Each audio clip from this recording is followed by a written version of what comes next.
उत्तराखंड पंचायत राज लोकसभा की प्राइड संस्था के द्वारा आयोजित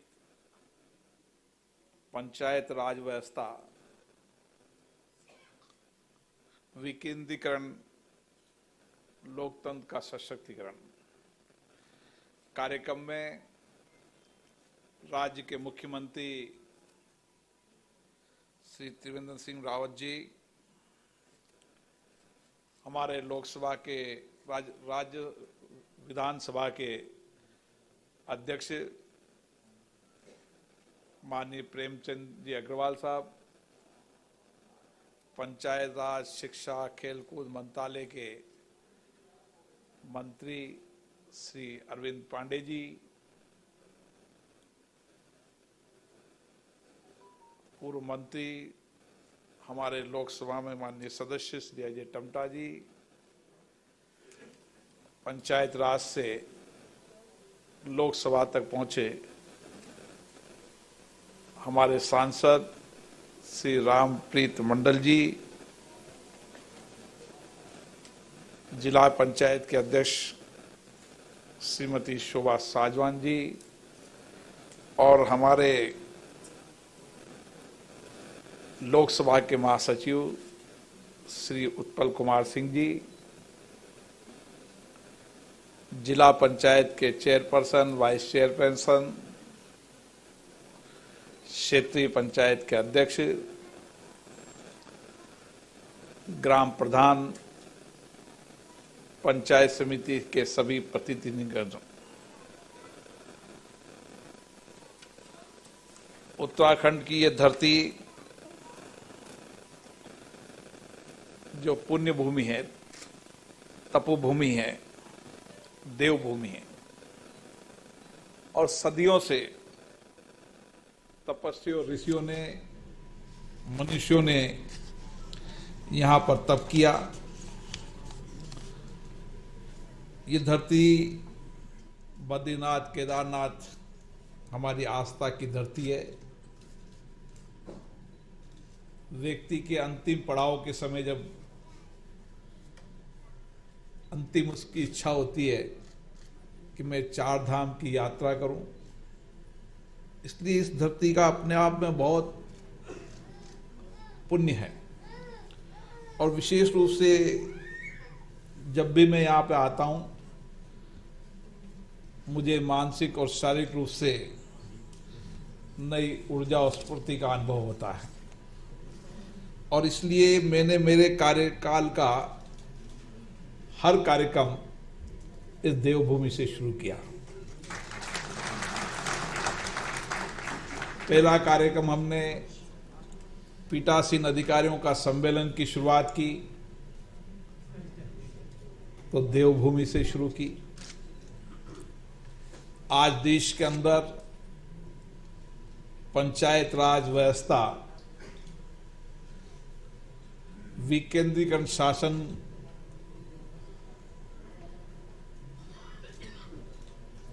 के माध्यम से किस तरीके से हम लोकतंत्र को मजबूत बना सकते हैं। आज हम इस बात की चर्चा करने के लिए यहां पर एकत्रित हुए हैं कि ग्राम पंचायत से लेकर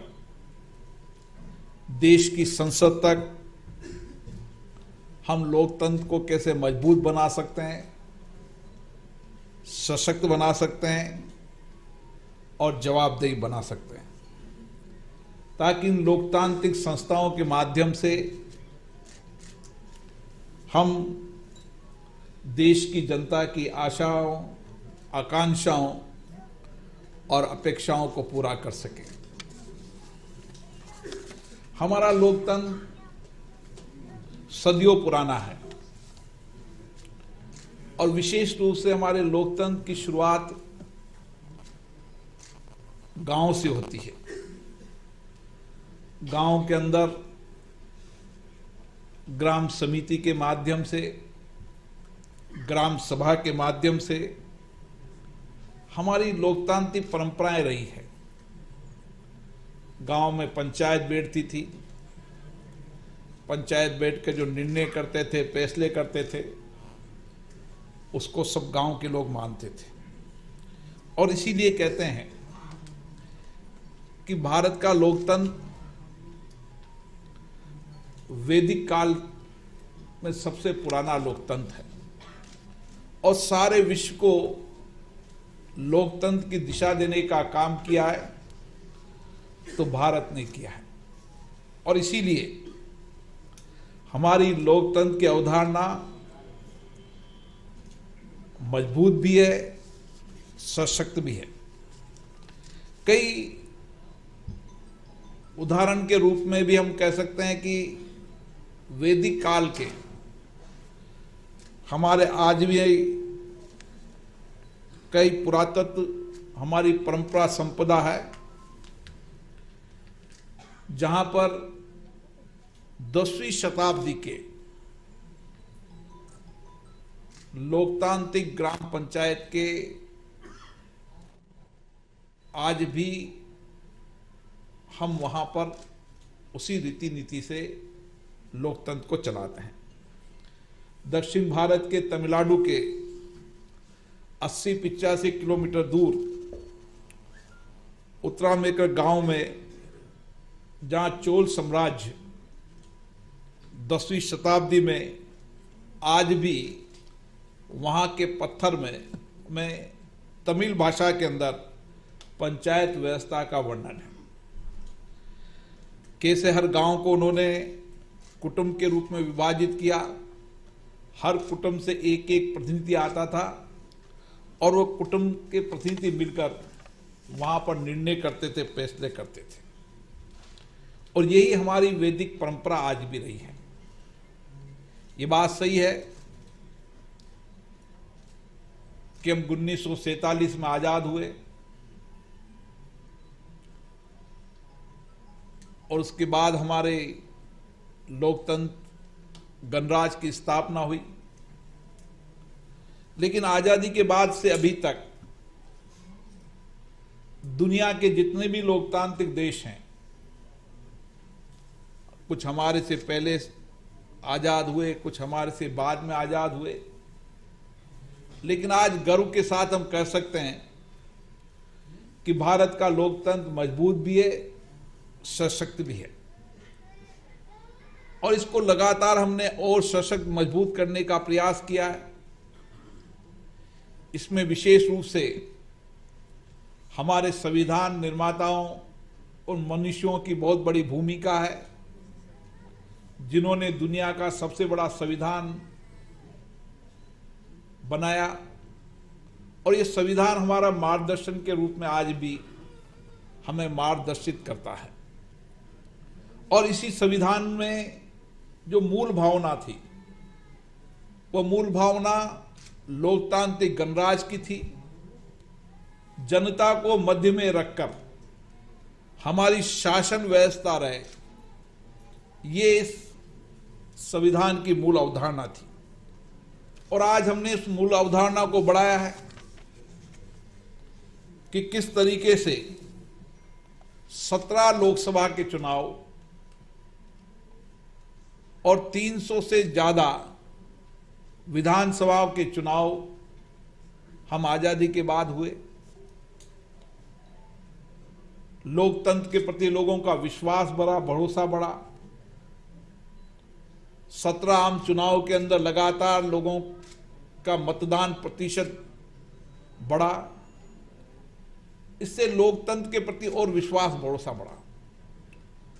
और 17 आम चुनाव के अंदर 300 से ज्यादा विधानसभा चुनाव में जिस सहज रूप से सत्ता का हस्तांतरण हुआ, यह हमारे लोकतंत्र की विशेष रूप से विशेषता है।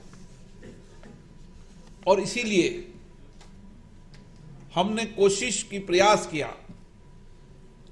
कि हमारा लोकतंत्र पंचायत से लेकर संसद तक मजबूत हो।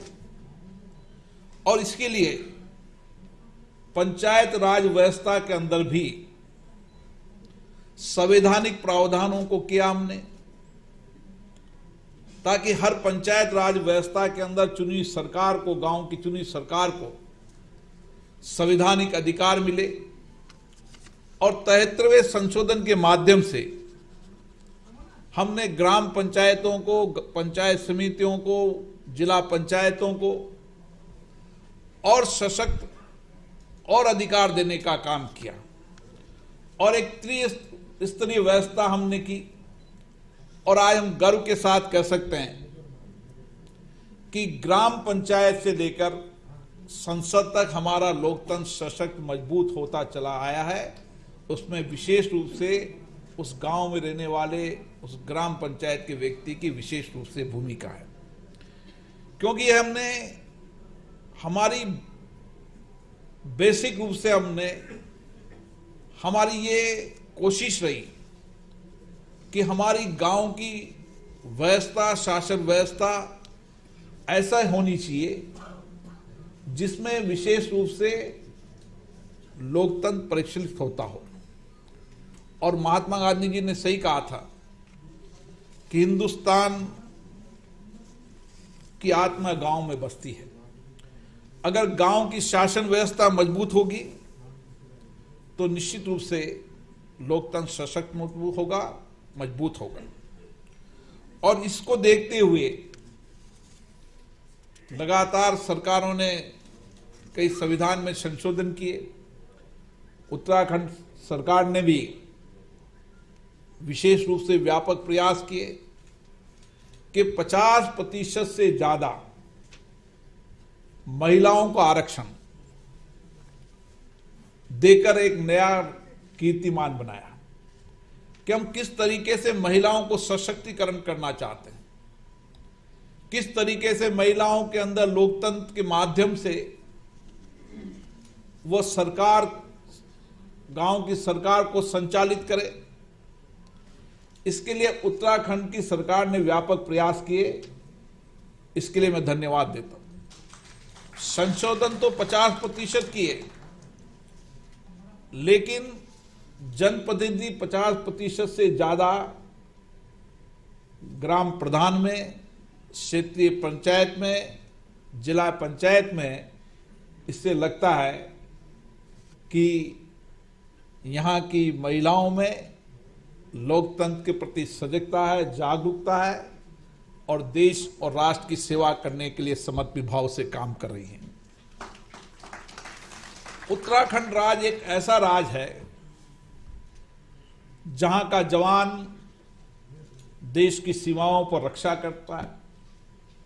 अभी माननीय मुख्यमंत्री जी बता रहे थे कि हम एक लंबी हमारी सीमावर्ती क्षेत्र है। उत्तराखंड के दूर दराज गांवों में, पहाड़ों पर रहकर किस तरीके से मेहनत के आधार पर, शारीरिक शक्ति के आधार पर इस उत्तराखंड राज्य ने प्रगति की है। और आज भी देश की रक्षा के लिए सबसे ज्यादा अगर जवान है तो इस तपोभूमि उत्तराखंड से है, जो हमारी देश की रक्षा करने का काम कर रहे हैं। और इसीलिए यहां पर विकास की अवधारणा बनाना ये एक बहुत कठिन काम है। लेकिन मैं पंचायत राज प्रतिनिधियों को बहुत बहुत साधुवाद देता हूं, बधाई देता हूं, जिन्होंने विशेष रूप से बहुत दूर दूर इलाके के अंदर छोटे छोटे गांव, ढानियां बसी हुई है, पहाड़ों पर बसे हुए हैं। मुझे अभी हमारे सेक्रेटरी जनरल साहब ने बताया, जो आपके चीफ सेक्रेटरी थे, कि यहाँ एक ग्राम पंचायत का कई इलाका 15 किलोमीटर तक का भी है। इतनी दूर दूर बसावट के बाद भी आपने ग्राम पंचायत के माध्यम से इन गांवों का विकास हो, इसके लिए आपने व्यापक कार्य योजना बनाई।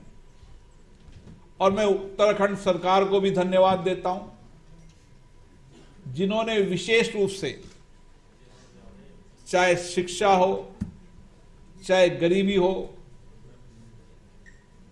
चाहे सड़क हो, बिजली हो, सबके लिए एक महत्वपूर्ण कार्य किया। और मैं विशेष रूप से देश के प्रधानमंत्री जी को साधुवाद देता हूं, बधाई देता हूं, जिन्होंने देश में प्रयास किया कि पंचायत से लेकर देश के हर गांव ढानी तक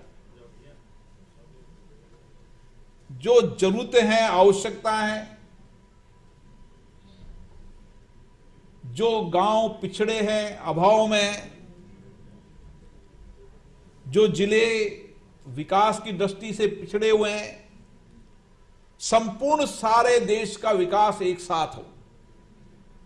तो ऐसे राज्य जहां पर भौगोलिक स्थिति ऐसी है, जिनके लिए विकास की व्यापक कार्य योजना बनानी है, इसके लिए नीति आयोग को उन्होंने एक दिशा निर्देश दिया और उस दिशा निर्देश में विशेष रूप से ध्यान रखा कि जो जिला पिछड़ा है उन जिलों को कैसे आगे ले जाया जाए।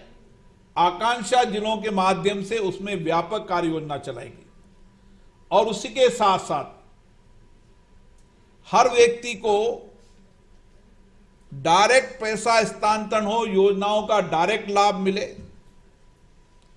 इसके लिए भी व्यापक कार्य योजना बनाएगी। इसलिए तकनीकी का उपयोग करके जहां मानवीय काम कम हो, तकनीकी का ज्यादा उपयोग हो, ताकि लाभार्थी को सीधा लाभ मिल सके, इसके लिए भी भारत सरकार ने विशेष रूप से प्रधानमंत्री जी ने काम किया। उसके लिए मैं उनको भी साधुवाद देता हूं, बधाई देता हूं। आज हम यहां पर इसलिए चर्चा के लिए इकट्ठे हुए हैं कि कैसे हमारी ग्राम पंचायत को ग्राम पंचायत हो, कैसी हमारी क्षेत्रीय पंचायतों को, जिला पंचायतों को, जो लोकतंत्र की सबसे मजबूत संस्थाएं हैं, उनको किस तरीके से सशक्त करो, मजबूत करें, जनता के प्रति जवाबदेही बनाएं। क्योंकि जनता ने जिस अपेक्षा आकांक्षा में चुनकर भेजा है,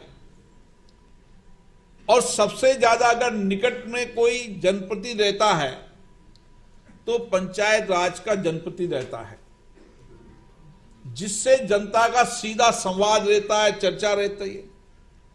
और सबसे बड़ी जिम्मेदारी अगर किसी की होती है तो मुझे लगता है कि उस ग्राम प्रधान की होती है, जो नित्य प्रतिदिन जनता से कनेक्ट रहता है या क्षेत्रीय पंचायत से। और इन संस्थाओं को हम अगर लोकतांत्रिक तरीके से चलाएं, जनता के प्रति जवाबदेही से चलाएं, तो एक व्यापक परिणाम ला सकते हैं। और मेरा मानना है इसके लिए लोकसभा एक व्यापक प्रयास कर रहा है, क्योंकि लोकसभा देश की सबसे सर्वोच्च संस्था है। हमारी जिम्मेदारी है कि हम देश के अंदर लोकतंत्र को मजबूत करें, सशक्त करें, जवाबदेही दें, पारदर्शिता बनाएं, लोगों की आशा आकांक्षाओं को पूरा कर सकें। इसलिए सबसे शीर्ष संस्था होने के नाते हम हमारी संस्थाओं को तो मजबूत करने के लिए लगातार चर्चा करते हैं।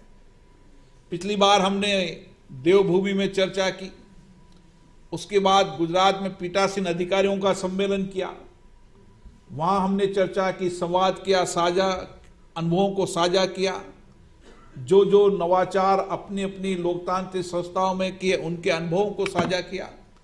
लेकिन अगर हमने देश की ग्राम पंचायत को, पंचायत राज को अगर सशक्त मजबूत नहीं किया तो देश का लोकतंत्र मजबूत नहीं हो सकता। और इसके लिए हमारी कोशिश होनी चाहिए कि हम क्या सिस्टम डेवलप करें कि हमारी संस्थाएं जनता के प्रति और जवाबदेही हो सके। हमारी ग्राम पंचायत में ग्राम सभा का सबसे बड़ा महत्व होता है, और यह महत्व अभी आजादी के बाद नहीं, मैंने कई उदाहरण दिए आपको कि ग्राम सभा हमारी सबसे वैदिक काल से सबसे लोकतंत्र की मजबूत सशक्त ताकत रही है। और इसलिए पहले गांव में बैठते थे, गांव के लोग मुखिया बैठते थे, पूरा गांव बैठता था, चर्चा करता था, संवाद करता था, सहमति असहमति भी होती थी, संवाद भी होता था। लेकिन जब निर्णय होने के बाद सामूहिक निर्णय हो जाता था तो बिना शासन व्यवस्था के संपूर्ण गांव उस निर्णय को मानता था। आज इसी तरीके से हमारी ग्राम पंचायत के अंदर भी जब हम नीतियां बनाएं, कार्यक्रम बनाएं, विकास की योजना बनाएं, तो हमारी कोशिश होना चाहिए कि हम वर्ष में कम से कम 4 ग्राम सभाएं आयोजित करें, सभी गांव के लोगों को पर्याप्त समय दें, पर्याप्त सूचना दें, गांव के लोग इकट्ठे हों और जब गांव सभा के अंदर बैठकर हमें उसमें चर्चा करें कि कौन सा गांव पिछड़ा है, किस क्षेत्र में पिछड़ा है।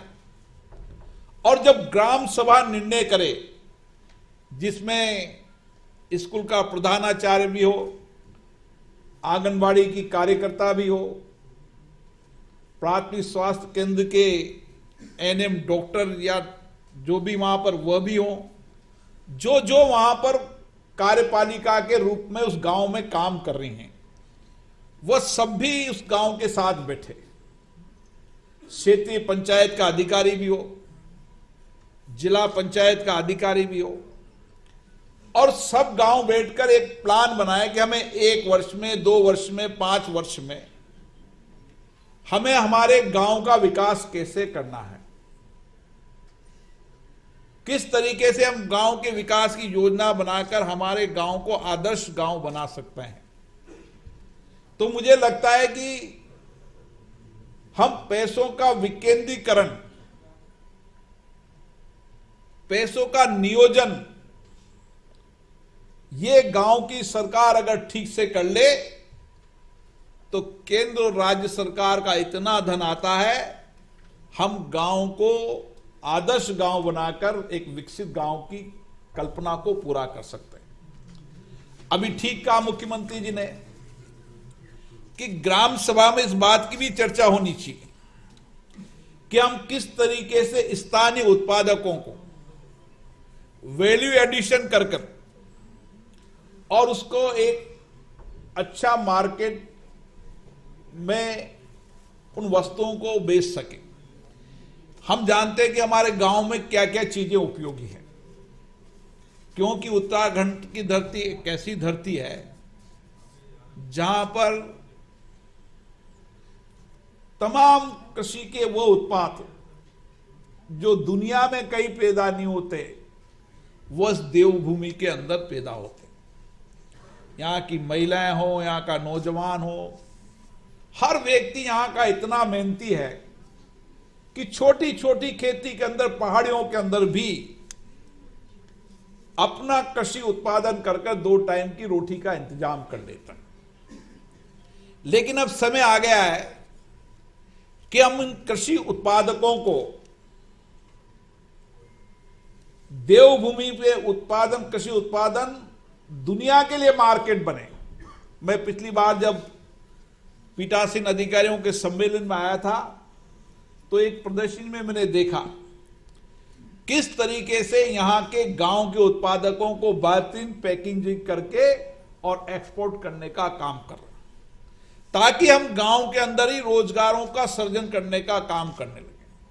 क्योंकि धीरे धीरे गांव से शहर की ओर पलायन बढ़ रहा है, यह हमारे चिंता का विषय है। इसलिए प्रधानमंत्री जी ने कहा है कि आत्मनिर्भर भारत की ओर हमें बढ़ना पड़ेगा। हर गांव के अंदर हम रोजगार के अवसर पैदा करें, सृजन करें। मैं पिछली बार आज से 20 साल पहले जब मैं उत्तराखंड के बद्रीनाथ के रास्ते में जा रहा था तो एक छोटे से गांव में एक अंग्रेज महिला थी। वो अंग्रेज महिला वहां के बच्चों को पढ़ाने का काम कर रही थी। मुझे लगा कि दुनिया भर के लोग जब देवभूमि के आकर यहां की प्राकृतिक सौंदर्यीकरण को देखेंगे, शायद दुनिया के अंदर ऐसा स्थान कहीं नहीं हो सकता। तो हम रूरल टूरिज्म को, मैं भी मालदीव गया तो मालदीव में कुछ नहीं है, मालदीव समुद्र है, समुद्र के अंदर टूरिज्म है। उस मालदीव के अंदर छोटे छोटे टापू के अंदर लोगों ने छोटे छोटे मकान बना रखे हैं और बाहर दुनिया भर के लोग वहां पर आते हैं। कोई 1 महीना, कोई 2 महीना, का 3 महीने, 6 महीने वहां रहते हैं। तो एक रूरल ग्रामीण टूरिज्म, ग्रामीण पर्यटन को भी हम अगर डेवलप करने का काम करें तो शायद इस देश और दुनिया में उत्तराखंड से बड़ी धरती कोई नहीं हो सकती। ये हमारी कार्य योजना का ग्राम पंचायत में चर्चा का हिस्सा होना चाहिए। इसी तरीके से संपूर्ण योजनाएं जनमत के आधार पर बने। मैं देखता हूं कि ग्राम सभा होती है तो ग्राम सभा में लोगों की रुचि नहीं होती, लेकिन जब लोगों को लगना लगे कि ग्राम सभा में हमारे कहने से फैसले होंगे, निर्णय होंगे, तो लोग ग्राम सभा में आने लगे। तो ग्राम सभा सबसे बड़ी सभा है और लोकतंत्र को सबसे मजबूत करना है तो ग्राम सभाएं हमें आयोजित करती रहनी पड़ेगी और जनता का जनादेश लेकर अपनी योजनाओं को ठीक से बनाने का काम हमें करते रहना पड़ेगा। इसी तरीके से क्षेत्रीय पंचायत और जिला पंचायत, क्षेत्रीय पंचायत और जिला पंचायत मैं भी कई बार गया हूं उसमें, लेकिन उसमें जो सदन है वो सदन ठीक से संचालित हो, क्योंकि वह चुना हुआ सदन है। आप लोग चुनकर भेजते हैं क्षेत्रीय पंचायत के सदस्य के रूप में, जिला पंचायत के सदस्य के रूप में। उसमें जो चुनकर लोग आते हैं वह अपनी जनता की अपेक्षा, आकांक्षाओं को क्षेत्रीय पंचायत और जिला पंचायत में रखें। उसको भी हम एक सिस्टम डेवलप करने का काम करें कि पहले 1 घंटे हम उसके अंदर प्रश्न अवर रखें कि क्षेत्रीय पंचायत के जो सदस्य हैं अपने अपने डिपार्टमेंट के प्रश्न भेजें। उसमें से जितना समय उसके हिसाब से वहां पर लॉटरी निकले और लॉटरी निकालने के बाद जिसका प्रश्न है उसका जवाबदेही के रूप में कार्यपालिका उसकी जवाब दे कि उस समस्या का क्या समाधान निकला। तो मुझे लगता है कि एक जवाबदेही कार्यपालिका बनाने की भी हमें आवश्यकता है, क्योंकि कार्यपालिका का काम है कि चुनी सरकारों के निर्णयों और फैसलों को एग्जीक्यूट करना, क्रियान्वित करना, और इसके लिए जब तक आप कार्यपालिका को जवाबदेही नहीं बनाओगे, जब तक इस संस्थाओं को मजबूत नहीं कर पाओगे।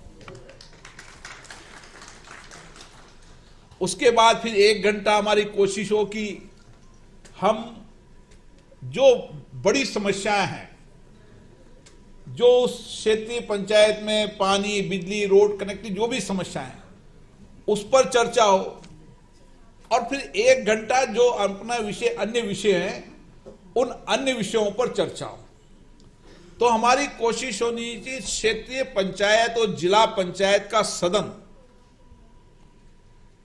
एक तरीके से जैसे उच्च सदन चलते हैं उस तरीके से उच्च सदन की तरह चले, जो आपके प्रश्न सदन में नहीं आए उनके लिखित में जवाब अधिकारी दें, ताकि आपने जो समस्याएं उठाई है, जो जनता की बात वहां पर उठाई है, उस जनता की किन आकांक्षाओं को पूरा हुआ नहीं हुआ आप गांव में जाकर बता सकें।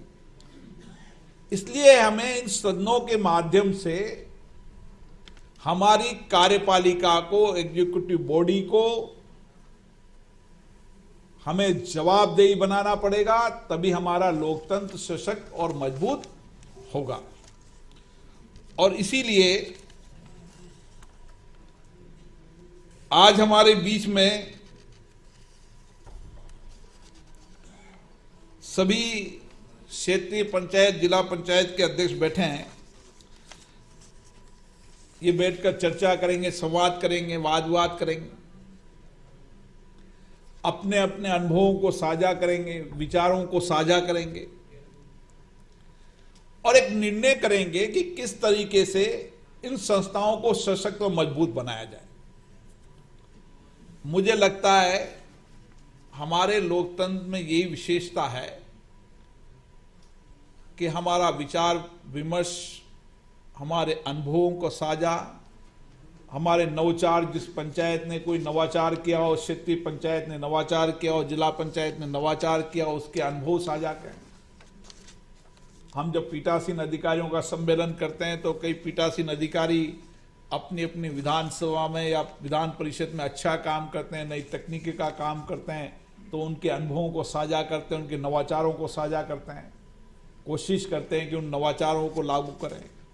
जैसे पिछली बार हमने निर्णय किया था कि विधानसभा के अंदर सर्वश्रेष्ठ विधायक को पुरस्कार मिलना चाहिए। अब सब राज्य विधानसभाओं ने अपने अपने यहाँ पर सर्वश्रेष्ठ विधायक का पुरस्कार देने का काम शुरू किया है।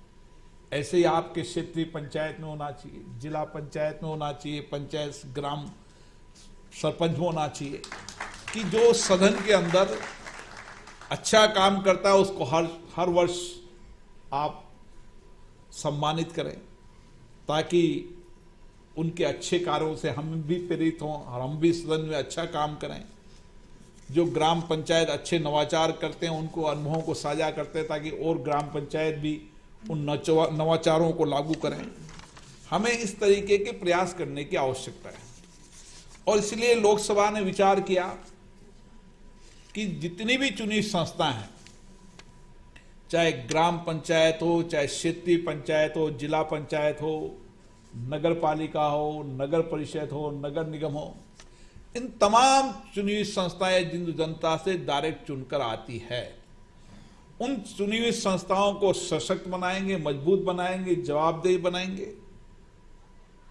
और किस तरीके से ये संस्था काम करे, उनके आपस में अनुभवों को साझा कर आज जब आपकी एक दिवसीय सम्मेलन होगा उसमें जो आपके विचार विमर्श होंगे उसके आधार पर हम अन्य राज्यों के अंदर आपके अनुभव विचारों का एसओपी तैयार करेंगे और जो और राज्यों से भी चर्चा कर और सभी देश के अंदर उन नवाचारों को उन एसओपी के माध्यम से हमारी संस्थाएं संचालित हो, ऐसा काम करेंगे।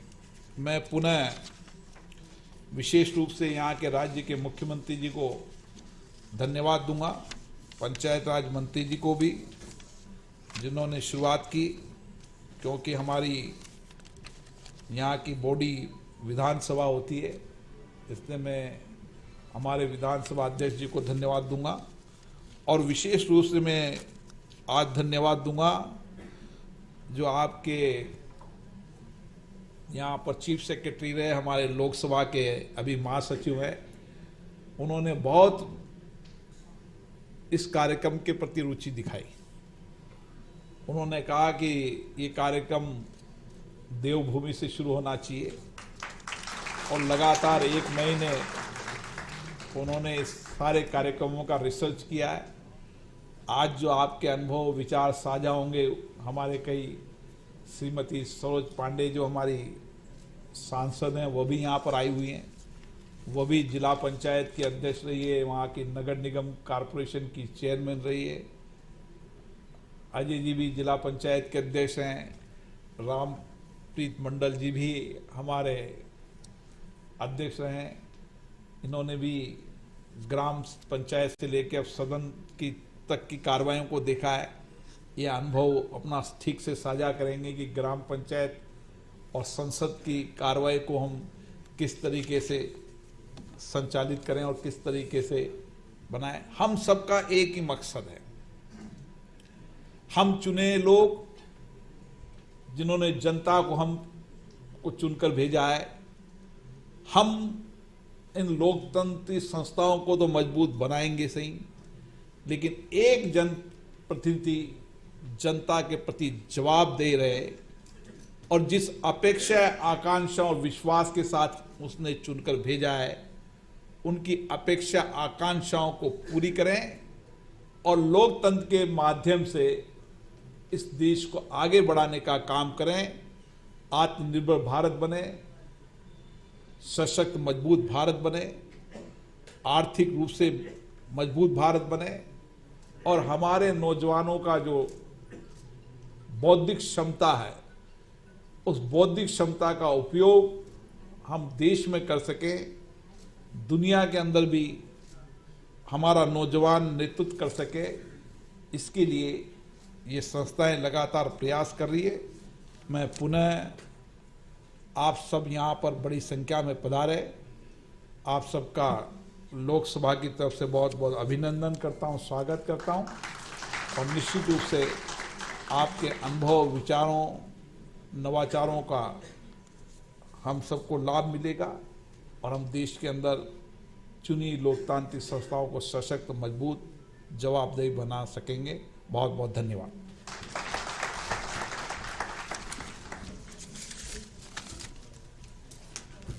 आपका बहुत बहुत धन्यवाद सर। आज के इस कार्यक्रम के प्रथम